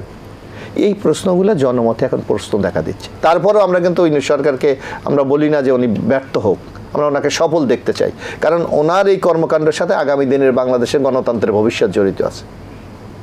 এই যে আপনি দেখে খুলনার একটা ঘটনা, আমরা মনে করি এগুলো বিচ্ছিন্ন ঘটনা। সরকার যদি আন্তরিক হয় এবং সরকার যদি নিরপেক্ষ ভূমিকা পালন করে সেটা সম্ভব। এই যে আপনি দেখেন আমরা তো এই অনেক ব্যাপার ঐক্যের স্বার্থে বা সামগ্রিক মানে জনস্বার্থে আমরা অনেক কথা বলি না। আপনি ছাত্র লীগকে নিষিদ্ধ করেছেন কেন? তারা দৈত্য হয়ে গেছে এই জন্য তো? এটা কারেক্ট যে তারা একেবারে জনগণকে নির্যাতন নিপীড়নের মাধ্যমে এমন একটা শক্তিতে পরিণত হয়েছে যা জনবিরোধী। তাহলে যাদের সাথে তারা রাজনীতি করেছে বলে প্রকাশ্যে প্রেস কনফারেন্স করে বলে যে আমরা মানে এই রাজনীতির টিকে থাকার জন্য ছাত্রলীগের পদ অস্তিত্বের স্বার্থে নিয়েছি না, তাদেরকে আপনি নিষিদ্ধ করেন না কেন? আপনি নিরপেক্ষ, আপনি ওই ফ্যাসিস্ট সরকার শক্তিকেও তো আপনি নিষিদ্ধ করবেন, তো করেন না কেন? ওই যে খুলনার চমৎকার ওই যে বাবুল হালাদার ভাই চমৎকার একটি কথা বলেছে যে খুলনা বিশ্ববিদ্যালয়ে তো রাজনীতি নাই, তো সেখান থেকে একটা সংগঠনের কেন্দ্রীয় সেক্রেটারি নির্বাচিত হয় কিভাবে? কারণ একটা কেন্দ্রীয় সেক্রেটারি হতে হলে তাকে একটা রাজনৈতিক প্র্যাকটিসের মধ্যে দিয়ে তাকে গড়ে তৈরি হতে হয়। তাহলে নিশ্চয়ই ওখানে ছিল, ভেতরে ছিল, যেটি প্রকাশ পায় নাই, অথবা যারা দেখেছে জানে তারা হয়তো এটা নিয়ে অত বাড়াবাড়ি করে নাই। তার বিরুদ্ধে আপনি কেন ব্যবস্থা নেন না? যিনি ঢাকা বিশ্ববিদ্যালয় বলেছে যে আমি টাকা দিয়ে ছাত্রলীগের পোস্ট নিয়েছি, তাকে আবার আপনার একটা সংগঠনের বিশ্ববিদ্যালয় শাখার সেক্রেটারি আপনি কীভাবে বানান? অর্থাৎ নানা জটিলতা আপনি জড়িয়ে যাচ্ছেন। এইসব জিনিসগুলো আপনাকে স্পষ্ট করতে হবে, তাহলে জনমতে যে একটা স্বস্তি, আপনার প্রতি যে একটা বিশ্বাস, সেটা কিন্তু অটুট থাকবে। ওনারা তো যুদ্ধ জয়ের নানা কৌশল থাকে, সেটিও একটা কৌশল হিসেবে নেওয়া। এটা কৌশল না, এটাকে অপকৌশল বলতে পারেন। এটা কখনো কৌশল হতে পারে না, কারণ ডক্টর ইউনূসের সামনে কোনো চ্যালেঞ্জ নাই। সামনে চ্যালেঞ্জ আছে একটাই, শেখ হাসিনার যে ডিস্টার্বটা যেটা, সেইটা তো সবাই মিলে ঐক্যবদ্ধভাবে মোকাবেলা করছে। না, আমি বলছি যারা ছাত্রলীগের সাথে ছিল তাদের বক্তব্য যে তারা একটা কৌশলের অংশ হিসেবে সেখানে ছিল। তো কৌশলের অংশ ছিল, তারা যখন নির্যাতন করেছে তার বিচার হবে না? ওই দায়িত্ব ওই সংগঠন নিচ্ছে। কারণ আপনি ছাত্রলীগকে আপনি নিষিদ্ধ করেছেন কেন? এই সকল সন্ত্রাস, লুটপাট, ভাঙচুর, ক্যাম্পাসের পরিবেশ নষ্ট করার জন্য। তো ও কি তার অংশীদার তো হবে না? তার পার্ট হবে না সে? তার বিরুদ্ধে আপনি কেন নেন? যেন কেউ, আমি তো জাতীয়তাবাদী ছাত্র দলের উপর যেখানে মিঠু ভাই বলেছে যে এই অত্যাচার হয়েছে, আপনি দেখেন ক্যাম্পাসে যেতে পারে নাই, হলে থাকতে পারে নাই, পরীক্ষা দিতে পারে নাই, মধুর ক্যান্টিন তো হারাম ছিল তাদের জন্য। তো তারা একটা ছেলেকে আন্ডারগ্রাউন্ডে গেছে, তারা তো পুরো ছাত্র দলে আপনি দেখবেন আন্দোলন সংগ্রাম দেখেন, আপনি ফুটেজ দেখেন, আপনার আর্কাইভে আছে যে 5-6 নিয়ম মিছিল করে তাদের অস্তিত্ব প্রমাণ দিয়েছে যে আমরা আছি, আমরা এই অন্যায়ের বিরুদ্ধে, এই ন্যায়ের জন্য আমরা কিন্তু সংগ্রাম করি। শুভেচ্ছা জানাতে গিয়েও মার খেয়েছি, আপনি দেখেছেন। তাহলে তাদের ভূমিকা কি ছিল? আমরা কি অন্ধকারের মধ্যে আছি? আমরা তো আলো দেখতে চাই। আপনি অন্ধকারকে উৎসাহিত করবেন আর আলোকে নির্যাতন করবেন, আলোর বিরুদ্ধে আপনি ব্লেম দেবেন, এটা তো স্বচ্ছ রাজনীতির নমুনা। জি, আমি আসবো আবারও। জনাব তৌহিদুল ইসলাম মিন্টু, যেই নির্বাচনের কথা বলা হচ্ছে, নতুন দলের কথা বলা হচ্ছে, নতুন দলের ব্যাপারে তো বিতর্ক থাকবার কথা না। কেউ নতুন দল নিয়ে আসতেই পারে, বহুদলীয় গণতন্ত্রের কথা বলি, বহুত্ববাদের কথা আমরা বলি, সেখানে নতুন দল তো আসতেই পারে। ইয়েস, অবশ্যই আসতে পারে, আমরা তাকে স্বাগত জানাই। বিরোধটা কোথায়? বিরোধটা হচ্ছে কি, এখানে নতুন দল কাদের পারপাস সার্ভ করবে, বিরোধটা হচ্ছে ওখানে। ধরেন যে নতুন দল যদি যখন গঠন হবে, আমরা যে বলছি যে বৈষম্য বিরোধী ছাত্র আন্দোলন, এখানে আমরা যারা এ পর্যন্ত কথা বললাম তারা কেউ কিন্তু স্পষ্ট ভাষায় কোনো সংগঠনের নাম বলছে না। ওপাশে বাবুল ভাইও বললেন না, এপাশে কেউ বললেন না। যে বৈষম্য বিরোধী ছাত্র আন্দোলনের অধিকাংশ ছাত্র হচ্ছে ছাত্র শিবির থেকে আসা। এখানে ছাত্রলীগের ছেলেরাও নেই, ছাত্র দলের নেই। এদের যে সাংগঠনিক দক্ষতা সেটাও গড়ে উঠেছে কিছু বাম ছাত্র সংগঠন থেকে এবং ছাত্র শিবির থেকে। এখানে 4টি ধারা আছে। এখানে এই বৈষম্য বিরোধী ছাত্র আন্দোলনের মধ্যে যারা নতুন সংগঠনটা জন্ম নিতে যাচ্ছে, ধরেন যেখানে উপদেষ্টা নাহিদ হচ্ছেন আহ্বায়ক হয়ে এই সংগঠনটা জন্ম হবে, আমরা দেখতে পাচ্ছি 24 তারিখে বা 26 তারিখে এই মাসেরই, এই ফেব্রুয়ারিতে। তো সেখানে অধিকাংশই ছাত্র শিবিরের ছেলেরা, কিন্তু তারা মূল নেতৃত্বে আসতে পারছে না বলে ইতিমধ্যে কিন্তু দ্বন্দ্ব তৈরি হয়েছে। ওদের মধ্যে একটা 4টে ভাগে বিভক্ত অলরেডি হয়ে গেছে। শুধু নাহিদের বিষয়ে কোনো বিতর্ক নেই, কিন্তু মহাসচিব পদে বা সেক্রেটারি পদে বা মানে আহ্বায়ক তো নাহিদ, এর পরের যে দ্বিতীয় সেক্রেটারি সদস্য সচিব পদে কি আসবেন তা নিয়ে কিন্তু বিভাজন রেখা তৈরি হয়ে যাচ্ছে। কারণ একইভাবে ধরেন যে যখন বিএনপির জন্ম হয়েছিল তখন কিন্তু নানা ধারা নানা মতের মানুষজন এসে বিএনপিতে যুক্ত হয়েছিল, জাতীয়তাবাদী আদর্শের, এবং এনটি আওয়ামী লীগের লোকজনই যুক্ত হয়েছিল। আর এখন যারা যুক্ত হচ্ছে তাদের মধ্যে নতুন তরুণ প্রজন্মের মানুষরাই বেশি যুক্ত হচ্ছে। তাদের মধ্যে বিএনপির প্রতি বিরক্তি আছে, আওয়ামী লীগের প্রতি চরম ক্ষোভ, কষ্ট এবং বিরক্তি তো আছে। আবার জামাত শিবিরও করতে চায় না, কারণ জামাত একটা যুদ্ধপরাধী রাজনৈতিক দল যারা 71 সালে বাংলাদেশের স্বাধীনতার বিরোধিতা করেছিল। সেই নতুন প্রজন্মে যারা ছাত্র শিবির করে তারা মনে করে যে ওখান থেকে বেরিয়ে এসে আমি যদি একটি প্ল্যাটফর্ম পাই, আমি কেন যুদ্ধপরাধের বদনাম নেব, আমি বরং বৈষম্য বিরোধী ছাত্র আন্দোলন বা যেটা হোক সেখানে যাই। সেই জন্য দলে দলে বৈষম্য বিরোধী ছাত্র আন্দোলনের সঙ্গীরা যুক্ত হতে যাচ্ছে এবং সেই প্ল্যাটফর্মে তাদের দেখবেন স্রোত বয়ে যাচ্ছে। এই যে আপনি একটা কথা মোশাররফ ভাই বলছেন না, যে ছাত্র শিবির ছাত্রলীগের পেট থেকে কীভাবে বেরোলো, টাকা দিয়ে সে ছাত্রলীগের কিনেছিল, পদ কিনেছিল, এবং ছাত্রলীগ যে অপরাধগুলো করেছে তাহলে তার ভাগিদারও কিন্তু ওই ছাত্র শিবিরের ওই সভাপতিকে হতে হবে, মানে অ্যাকর্ডিং টু ল আপনাকে যদি হিসাব করেন। তো তারা এখন নতুন প্ল্যাটফর্মে যাচ্ছে কেন? ওই শিবির ওদেরকে ঢুকাই দিয়েছিল। এতদিন ছাত্রলীগের ব্যানার থেকে ছাত্র শিবির রাজনীতি করেছে, এখন বৈষম্য বিরোধীর ভেতরে যে তারা আলাদা প্ল্যাটফর্ম, এবং এরা জামাতের সঙ্গে ফাইনালি নাও থাকতে পারে, আবার চূড়ান্ত জায়গায় যে পরবর্তী সময়ে জামাতের সঙ্গে সম্পৃক্ত হয়ে ছাত্রদলের বিরুদ্ধে একটা শক্তি হিসেবে দাঁড়াতে যেতে পারে, বিএনপির বিরুদ্ধে শক্তি হিসেবে দাঁড়িয়ে যেতে পারে। একই সঙ্গে এই নতুন দলটি জামাতের বিরোধী ছাত্র সংগঠন হিসেবে দাঁড়িয়ে যেতে পারে, এবং যদি নির্বাচন আসে প্রেক্ষাপট পুরো বদলে যাবে। এই বৈষম্য ছাত্র আন্দোলনের প্ল্যাটফর্মে এসে আওয়ামী লীগ তাদের পুনর্বাসনের চেষ্টা করবে যদি তারা শক্তিশালী হয়ে ওঠে। আর যদি শক্তিশালী না হতে পারে তাহলে আপনার এরা জামাতের সঙ্গে প্যাক্ট হয়ে যেতে পারে, নানা মেরুকরণ তৈরি হবে, আর এবং নানা সংঘাত তৈরি হচ্ছে। এই কারণে স্বার্থগত সংঘাত, আমি যে স্বার্থগুলো বললাম যে কোন কোন স্বার্থে এদের মধ্যে বিরোধ তৈরি হতে পারে, সেইটাই হচ্ছে মূল সংঘাতের কারণ। আমি আপনাকে আর একটা বিষয় বলি, আপনি খুলনা বিশ্ববিদ্যালয়ের প্রসঙ্গ যখন শুরু করেছিলেন, খুলনা বিশ্ববিদ্যালয়ের এই ঘটনার পেছনে রয়েছে একটি পদের দখলকে নিয়ে দ্বন্দ্ব। সেটি হচ্ছে কি, এই যে বর্তমান যিনি ভিসি হয়েছেন ইনি আছেন জাতীয়তাবাদী দল মতাদর্শের লোক, কিন্তু প্রভিসি যিনি আছেন তিনি আছেন জামাত মতাদর্শের লোক। তার লোভ রয়েছে ওই পত্রার জন্য, ভিসির পত্রার জন্য। এই কারণেই বৈষম্য বিরোধী ছাত্র আন্দোলনকে গোপনে উস্কে দিয়েছে কিনা সেই সন্দেহ আমার রয়ে গেছে, কারণ আমার ওখানে প্রতিনিধি রয়েছে। তারা জানাচ্ছেন যে এই দ্বন্দ্বের পেছনে ভিসি হওয়ার প্রলোভন রয়েছে, এবং এখন যে 3 জনকে বলা হচ্ছে বাধ্যক, এইগুলো কিন্তু তার একটা, উনি নিজে ওর মধ্যে রয়েছেন, বাট আন্দোলন যেহেতু গতিপথ হারিয়ে ফেলেছে সেজন্য নিজেকে সেভ করার জন্য ওর মধ্যে রয়ে গেছে প্রভিস হিসেবে। ফলে এখানেও দেখেন যে প্রতিটা প্রশাসনিক বা বিশ্ববিদ্যালয়ে বিভিন্ন পদ দখলের জন্য জামাতের যে চেষ্টা, বিএনপিরও সেই চেষ্টা রয়েছে। এখানে বৈষম্য বিরোধী বা আপনার ইউনূস সরকারের কেউ কিন্তু নেই। ইউনূস সরকারের অধিকাংশ পদে বলা হচ্ছে কারা আছে, জামাত ইসলামের লোকজন, তারা বিভিন্ন পদ দখল করে রয়েছে। পাশাপাশি বিএনপির লোকজন রয়েছে, আবার কারা রয়েছে, ফ্যাসিস্টের অনুসারীরা। তো পদে সরকারি পদগুলো তো সহজে আপনি খালাস করে দিতে পারবেন না 17 বছর বা 16 বছরে। তো সেই জায়গায় ইউনূস সরকার একটা বিপদের মধ্যে আছে। এই জন্য তার উচিত হচ্ছে যে দ্রুত নির্বাচনের মাধ্যমে একটি রাজনৈতিক দলের ক্ষমতা ছেড়ে দিয়ে ওনার খুব সুন্দরভাবে একটা এক্সিট নেওয়া উচিত। আমি সেটাই মনে করি। সংস্কার যে অংশটুকু রাজনৈতিক দলের, যেটা সাংবিধানিক সংস্কার, সেটা নির্বাচিত সরকারই করতে হবে। আর যেটা নির্বাহী আদেশে করা সম্ভব, সেটা উনি তো একটা নির্বাহী আদেশেই করতে পারেন, অথবা অধ্যাদেশ জারি করে করতে পারেন। ফলে যদি আমরা যেটা দেখছি, আপনার শেষ কথায় আসি, যে জায়গাটায় আমরা দেখছি যে সংস্কার করা প্রয়োজন, সেটা 3টে ধাপে: দীর্ঘমেয়াদী, স্বল্পমেয়াদী এবং মধ্যমেয়াদী। স্বল্পমেয়াদীটা উনি করে দিয়ে দ্রুত নির্বাচন দিয়ে যদি চলে যায়, তাহলে এই দেশের এই সংকটময় পরিস্থিতি থেকে উত্তরণের পথটা খুব সহজ হবে। আপনাকে ধন্যবাদ। আমি আবার আসবার চেষ্টা করবো আপনার কাছে। আমি একটু শুনে আসি আমাদের যে লোকাল করেসপন্ডেন্ট আছেন SM হাবিব। এই যে খুলনা প্রকৌশল বিশ্ববিদ্যালয়ের যে ঘটনা, তাতে নানা রকম ষড়যন্ত্র বা নানা রকম গুঞ্জনও শোনা যাচ্ছে, সেই জায়গায় কি আপনারা কোনো ক্লু পাচ্ছেন বা আপনাদের কাছে কি কোনো তথ্য রয়েছে কিনা, নাকি নিছক কেবলমাত্র ছাত্র রাজনীতি নিষিদ্ধ করা কিংবা ফর্ম বিতরণ এইসব যেটি আপনি বললেন অ্যাপারেন্টলি ঘটনাটি এরকমই? ধন্যবাদ।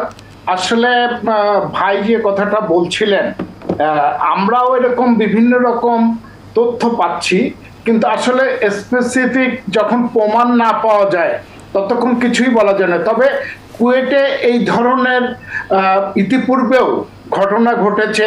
ওই এক ভিসিকে সরাই দিয়ে আর একজন ভিসি হবে, যেমন আমাদের আলমগীর সাহেব, উনি একসময় কুয়েটের ভিসি ছিলেন 2 দফায়, পরবর্তী ইউজিসিতে ভিসি, এবং আবার এই জায়গা যখন উনি ফিরে আসতে চাইলেন তখন কিন্তু ছাত্রদের আন্দোলনে নিয়ে ফিরে আসতে পারেননি। তা এই ধরনের কালচারটা কিন্তু আছে, এবং আমি বলবো বিগত সরকারের শেষের দিকে প্রাইভেট ইউনিভার্সিটি, আমাদের এখানটা 4টি পাবলিক বিশ্ববিদ্যালয় আছে, এই বিশ্ববিদ্যালয়ের অনেকগুলোতে যে ভিসি নিয়োগ করা হয়েছে আসলে তারা আপ টু দ্য মার্ক না। একজন ভিসি হইতে গেলে যে যোগ্যতা লাগে বা তার ভিতরে যে একটা আত্মসম্মানের জায়গা বা ইসের জায়গা আছে, শুধু ডক্টরেট থাকলেই কিন্তু ভিসি হওয়াটা না। কিন্তু এই কালচারটা আমার কাছে মনে হচ্ছে এখনো কিন্তু অব্যাহত আছে। এদেরকে পরিবর্তন করে যাদেরকে আনা হয়েছে সেখানটাও কিন্তু একই অবস্থা, এবং এখানেও দেখা যাচ্ছে যে বিভিন্ন ছাত্রদেরকে বা বিভিন্ন রাজনৈতিক প্রভাবের বলয় নিয়ে, হ্যাঁ, তারা কিন্তু এই ভিসি পদটি অনেকে বাগিয়ে নিয়েছেন। তারা কিন্তু এই তাদের পারপাস সার্ভ করার জন্য, এটা কিন্তু আমি একজন মাঠের কর্মী হিসাবে আমি কিন্তু এই জিনিসটা মনে করি। আর গতকালকের ঘটনায় সবচেয়ে বড় যে জিনিসটা আমাদের বাবুল ভাই যেটা বলে গেছিলেন, যে খুলনা একটা শান্ত শহর, খুলনা কিন্তু অশান্ত হয় না। কিন্তু কালকে যে জিনিসটা আমরা লক্ষ্য করলাম, এই বৈষম্য এবং ছাত্র দল এই যে মুখোমুখি অবস্থা, একটি জায়গায় যদিও মারামারি হয়নি, পুলিশ ছিল, তারাও দুই পক্ষই ধৈর্যের পরিচয় দিয়েছে, মশাল নিয়ে 4 থেকে 5 ঘন্টা অবস্থান করা, যেটা খুলনা নগরবাসীর ভিতরে একটা নতুন আতঙ্ক কিন্তু কালকের ঘটনা সৃষ্টি করেছে। এবং আমি মনে করি যে কালকের ঘটনাটি দেশের অন্যান্য যে ইউনিভার্সিটি বা যে জায়গাগুলো আছে সেই জায়গার জন্য একটা বার্তা, যে সকলকে সতর্ক হওয়া, তা না হলে সব ভার্সিটিতেই কিন্তু এই ধরনের অবস্থাটা সৃষ্টি বলে আমি মনে করি। জি, অসংখ্য ধন্যবাদ অ্যাডভোকেট বাবুল হাওলাদার। যে বিষয়টি বলা হচ্ছিল যে বিভিন্ন রকম ষড়যন্ত্রের বিষয়, সেটি সম্পর্কে যদি কিছু যুক্ত করতে চান সেটি যুক্ত করবেন। পাশাপাশি আমরা এখানে আলোচনা করছিলাম নতুন রাজনৈতিক দল আত্মপ্রকাশের বিষয়ে। সেই জায়গায় খুলনায় কিংবা তৃণমূল পর্যায়ে নাগরিক ভাবনাটা যদি আমরা একটু জানবার চেষ্টা করি বা জানতে চাই যে সেই জায়গায় সাধারণ মানুষের ভিতরে আসলে ভাবনাটা কীরকম রয়েছে, সেটিও একটু বলবেন। না, একটা জিনিস হয় কি, যে ষড়যন্ত্রের কথা যেটা বলা হচ্ছে, যে এটা খুবই দুঃখজনক ভাবে আমরা সকলে জানি যে এটা এস্টাবলিশড হয়ে গেছে। শুধুমাত্র বিশ্ববিদ্যালয়ের ভিসি না, একেবারে যদি বলি থানার ওসি থেকে শুরু করে রাজনৈতিক বিবেচনায় নিয়োগ, এবং যখনই আমরা রাজনৈতিক বিবেচনায় নিয়োগ দিব, স্বাভাবিকভাবেই তারা যে আদর্শ ধারণ করেন বা যারা নিয়োগ দেন তাদের এজেন্ডা বাস্তবায়ন, এই বিষয়গুলো তো তার বিবেচনায় থাকবে। একদিকে যেমন মানে মজ্জাগত একটা বিষয় আছে, আবার হচ্ছে তার প্রতি আনুগত্য প্রকাশ করা, তার কি বলা যায় কৃতজ্ঞতা প্রকাশ করা ইত্যাদি একটা বিষয় থাকে। এইটা একটা বিষয় আছে। তো সেটা কুয়েট যদিও আমরা বলছি যে রাজনীতি মুক্ত বা কিছু, এটা আমরা অতীতে দেখেছি যে এখানে একটা চক্রের সবসময় একটা প্রভাব কিন্তু ছিল। সবসময় একটা প্রভাব ছিল। তো যখন এই বিগত সরকার যখন ক্ষমতায় ছিল তখন আমরা দেখেছি যে তাদের এন্ট্রি অবস্থানের যে রাজনৈতিক যে গ্রুপটা তারা কিন্তু সোচ্চার ছিলেন। যদিও আমার সাংবাদিক ভাই খুব পরিষ্কার করে বলেছেন আমরা এত বেশি পরিষ্কার করতে পারি না, যেহেতু আমরা আর নাগরিক সমাজ নিয়ে কথা হচ্ছিল, মানে এই খুলনা নাগরিক সমাজ এটি নতুন করে তৈরি না, এটাও খুলনা বিশ্ববিদ্যালয়ের একটা ঘটনাকে কেন্দ্র করে এই খুলনা নাগরিক সমাজ তৈরি করেছিলেন। যারা তৈরি করেছেন তারা আজকে কেউ বেঁচে নেই। আমাদের আল্লাহ লিয়াকত আলী সাহেব ছিলেন দৈনিক পূর্বাঞ্চলের সম্পাদক, সাংবাদিক, খুবই প্রমিনেন্ট সাংবাদিক। আমাদের হুমায়ুন কবির বালু সাহেব ছিলেন এবং কমরেড ফিরোজ আহমেদ ছিলেন, এনারা মূলত তৈরি করেছিলেন। এখন আমি যারা সদস্য হিসেবে দায়িত্ব পালন করি, যাই হোক এটি ভিন্ন প্রসঙ্গ। সেটা এই বিশ্ববিদ্যালয়কে একটা কেন্দ্র করে এই সংগঠনের জন্ম হয়েছিল। যাই হোক, এখন যেটা হচ্ছে যে আমরা দেখলাম যে কয়েকদিন একজনকে নিয়োগ দেওয়ার পরে এত বেশি আন্দোলন হওয়ার পরে আবার আরেকজন খুব দ্রুত সময়ের মধ্যে আবার তিনি পদায়িত হলেন, এবং হওয়ার পরে যেটা দেখি যে এজেন্ডা বাস্তবায়ন, এখন সেই এজেন্ডা বাস্তবায়ন করতে যে আবার যখন চেক অ্যান্ড ব্যালেন্স করেন, মানে ভাগাভাগির একটা জায়গা, যে আমরা এখন কেউ হচ্ছে ক্ষমতায় নির্বাচন হলেই যাচ্ছি, আর কেউ ইতিমধ্যে আমরা 300 আসন ঘোষণা করে দিয়েছি, আমরা মনে করতেছি আমরা এখন দেশ চালাচ্ছি, অলরেডি ভবিষ্যতেও চালাবো, তাহলে আমরা সুবিধার ভাগিদার সবাই হবো। হওয়ার কারণে যখন পদ ভাগাভাগি হয় সেটা নিয়ে তৈরি টানাটানি হবে, যার ফলাফল হচ্ছে এই অ্যাডভোকেট বাবুল হাওলাদার। একটি বিষয় আপনার কাছে একটু জানবার ছিল, সেটি হচ্ছে যে আমরা যে বলছি যে রাজনৈতিক মতাদর্শের লোক আমরা যখন ব্যক্তিকে যখন কোনো জায়গায় পদায়ন করছি, কিন্তু রাজনৈতিক মতাদর্শ তো কারো না কারো থাকতেই পারে, রাজনৈতিক বিশ্বাস তো থাকবেই, রাজনীতি সচেতন হওয়া তো অপরাধের কিছু নয়, তো তাছাড়া সেই ধরনের ব্যক্তি আমরা কোথায় পাবো? এখন এখানে একটা কথা আছে, ঠিকই আছে যে আপনার রাজনৈতিক মতাদর্শ ছাড়া মানুষ পাবেন না, কিন্তু এখন একটা আছে মতাদর্শ ধারণ করা আর রাজনৈতিক কর্মী, রাজনৈতিক দলের এজেন্ডা বাস্তবায়ন করা, বা হচ্ছে আমি একজন ডক্টরেট ডিগ্রি প্রাপ্ত মানুষ, একজন ফুল ফ্লেজেড প্রফেসর, তিনি হচ্ছে একজন যদি ক্ষমতায় আসেন, তার যোগ্যতা নিয়ে আমি কথা বলতে চাই না, তার তেমন মানুষদের বা তাদের পদলেহন করে তিনি যখন এরকম একটা জায়গায় যিনি বসবেন, তখন তো তাকে তার এজেন্ডা বাস্তবায়ন করতে হবে, এটা খুব স্বাভাবিক। আমি শেষ করে দিচ্ছি, বলার সময় আমার শেষ সময়।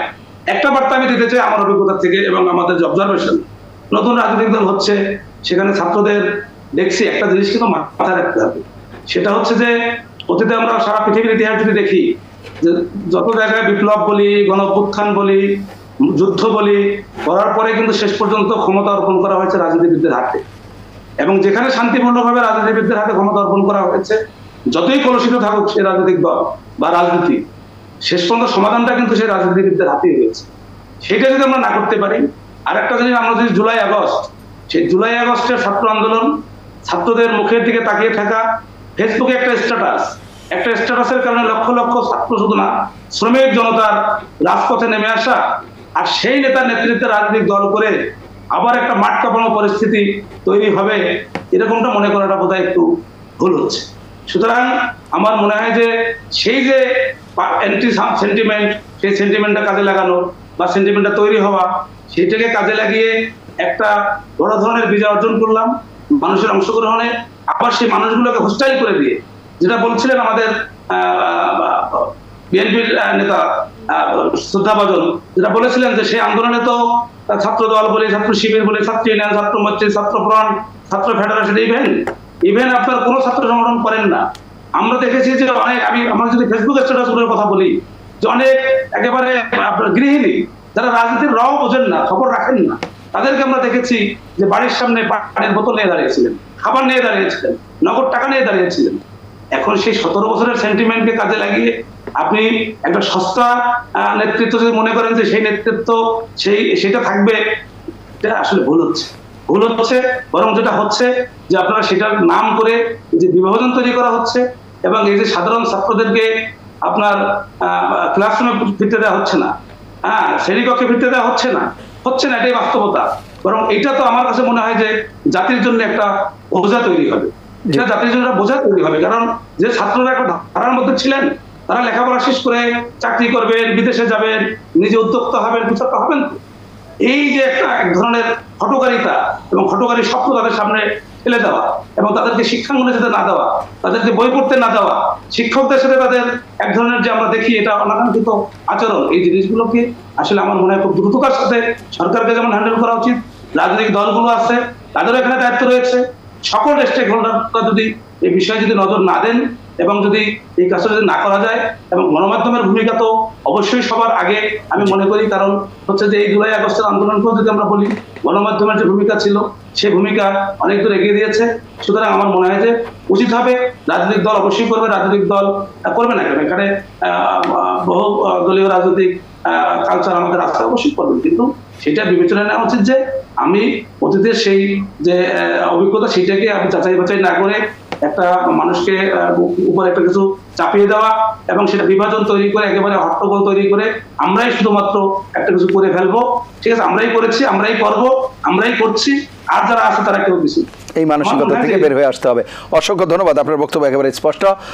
জনাব A B M Mosharraf Hossain, আমরা অনুষ্ঠানের শেষ দিকে আছি, একটি প্রসঙ্গ দিয়ে যদি শেষ করব, সেটি হচ্ছে নির্বাচন প্রসঙ্গে যেটি বলছিলেন, গতকালকেই স্থানীয় সরকার উপদেষ্টা বলেছিলেন যে নির্বাচনে অংশ নেওয়ার ক্ষেত্রে আওয়ামী লীগের যারা সরাসরি খুন, হত্যা কিংবা মানে রাহাজানি বা অন্য কোনো সহিংসতায় জড়িত নয়, তারা ক্ষমা চেয়ে অংশ নিতে পারবে। বিষয়টি কিভাবে দেখছে? এটা আমি মনে করি তাহলে উপদেষ্টার এটা খোলাসা করা উচিত বা পরিষ্কার করা উচিত যে নির্বাচনের আগে আওয়ামী লীগের বিচার তারা সম্পন্ন করবে, তাইলে আমরা বুঝতে পারবো কে অপরাধী কে অপরাধী না। ওনারা কি গ্যারান্টি দিতে পারে যে যে ছাত্ররা খুন হয়েছে তার সাথে যে লোকটা ক্ষমা চাইবে উনি জড়িত না? অথবা আওয়ামী লীগের এই 15 বছর যে অপকর্মগুলি তারা করেছে ওই লোক এর সাথে জড়িত ছিল না, এর গ্যারান্টি কি উপদেষ্টা সাহেব দিতে পারবেন? আমার মনে হয় এটা হলো এই ফেসিসদের পুনর্বাসন করা একটা প্রক্রিয়া। এই যে নূতন দল হচ্ছে, সেই দলে অনেকে ভিড়াবার একটা পরিকল্পনা এটা করা হচ্ছে যে তুমি যদি আমার দলে আসো তোমার 7 গুণ মাপ। আমার মনে হয় এ ধরনের চিন্তা সামগ্রিক যে আমাদের ঐক্য, সেই ঐক্যকে বিনষ্ট করবে। যার জন্য আমরা আহ্বান জানাবো এই ধরনের কর্মকাণ্ড থেকে বিরত থেকে একটা নিরপেক্ষ ইন্টেরিয়াম গভর্নমেন্ট, সেই গভর্নমেন্টটা যেন তাদের কাজটা সুচারুভাবে সম্পূর্ণ করে আগামী দিনে বাংলাদেশটাকে একটা গণতান্ত্রিক নির্বাচনের দিকে নিয়ে যায়, তাহলেই মানে জাতির সবচেয়ে বেশি মঙ্গল হবে। জি, অসংখ্য ধন্যবাদ। জনাব তৌহিদুল ইসলাম মিন্টু, আপনার সর্বশেষ কোনো কনক্লুডিং রিমার্কস থাকলে শুনবো, শুনেই শেষ করবো আমরা কিছু যুক্ত। ধন্যবাদ। সেটা হচ্ছে যে মোশাররফ ভাইয়ের সব কথার সঙ্গে আমি একমত পোষণ করে বলছি যে আওয়ামী লীগকে পুনর্বাসনের চেষ্টা হচ্ছে কিনা সেটা খুব গুরুত্বপূর্ণ বিষয়।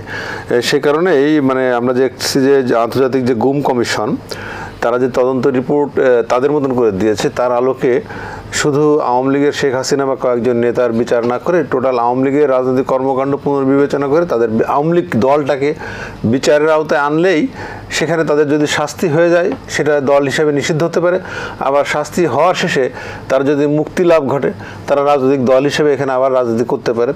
এবং আমি মনে করি যে নিষিদ্ধ সমাধান না, সমাধান আপনি দেখেন যে 1905 সালে মুসলিম লীগ গঠিত হয়েছিল, 1971 সালে মুসলিম লীগটা বিলুপ্ত হয়ে গেছে।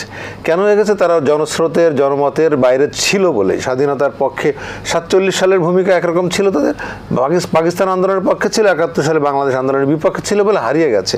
ঠিক আওয়ামী লীগ 2024 সালে এসে তাদের যে জনগণের সঙ্গে সম্পৃক্ততা সেখান থেকে পুরো বিচ্ছিন্ন এবং জনমতের বিরুদ্ধে যে তিনটে নির্বাচন করেছে, যে নির্বাচনে জনগণের কোনো অংশগ্রহণ ছিল না, করতে দেয়নি, এবং সেই কারণেই তারা জনবিচ্ছিন্নত হয়ে গেছে। ফলে তাদেরকে যদি ভোটে আনা হয় তাহলেও কিন্তু তারা আসন সংখ্যা এতটাই সীমিত হয়ে আসবে বা ভোটে দাঁড়ানোর সাহসটাও তারা হারিয়ে ফেলেছে।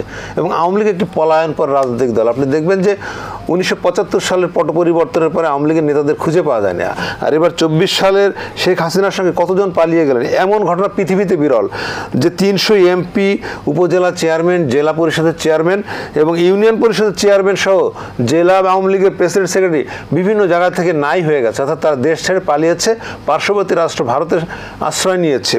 তো সেই দল আবার নির্বাচনের মাধ্যমে যদি নির্বাচনও করে তাহলে তারা কি ফলাফল করবে সেটা জনগণের উপর ছেড়ে দিয়ে এক ধরনের সুবিধা হতে পারে। আবার মোশাররফের সঙ্গে আবারও বলি যে বিচারের আওতায় এনে আওয়ামী লীগকে তার যদি অপরাধী হয় নিষিদ্ধ করার সেটা হোক, আর যদি বেশি নিষিদ্ধ না হোক তাহলে ছেড়ে দেওয়া হোক। আমার বক্তব্য হচ্ছে সর্বশেষ এইটাই যে বিচারের আওতায় আনতে হবে আওয়ামী লীগকে, কারণ 15 বছরে যে খুন গুম হয়েছে এবং জুলাই আগস্টে যে পরিমাণ মানুষ হত্যা করা হয়েছে তার দায়, এবং সরাসরি হুকুম দিয়ে এবং ছাত্রলীগ যুবলীগের নেতাকর্মীরা অংশগ্রহণ করেছে, তাদের গুলিতে মানুষ মারা গেছে, এটা প্রমাণিত গুম কমিশন এবং আন্তর্জাতিক যে কমিশন তারা প্রমাণ পেয়েছে যে, এবং এছাড়া 66% বুলেট যেটা হচ্ছে যে মানুষ মারা গেছে, 66% বুলেট হচ্ছে সেনাবাহিনী থেকে আসা বুলেট। সব কিছুকে বিচারের আওতায় আনতে হবে, তাহলে প্রকৃত বিচার হলেই এদেশের রাজনীতিরা কলুষমুক্ত হবে। আওয়ামী লীগ রাজনীতি করবে কি করবে না সেটা জনগণই বিচার করবে, বিচারের মাধ্যমে সেটি নিষ্পত্তি হবে। অসংখ্য ধন্যবাদ আপনাদের 4 জন কর্মশালায় অংশ নেওয়ার জন্য। প্রিয় দর্শক, এই ছিল আজকের এটিএন সংলাপ। পরবর্তী অনুষ্ঠান দেখার আমন্ত্রণ জানিয়ে বিদায় নিচ্ছি। সবাই ভালো থাকবেন, সুস্থ থাকবেন, আশা করি এটিএন বাংলার সঙ্গেই থাকবেন। আল্লাহ হাফেজ।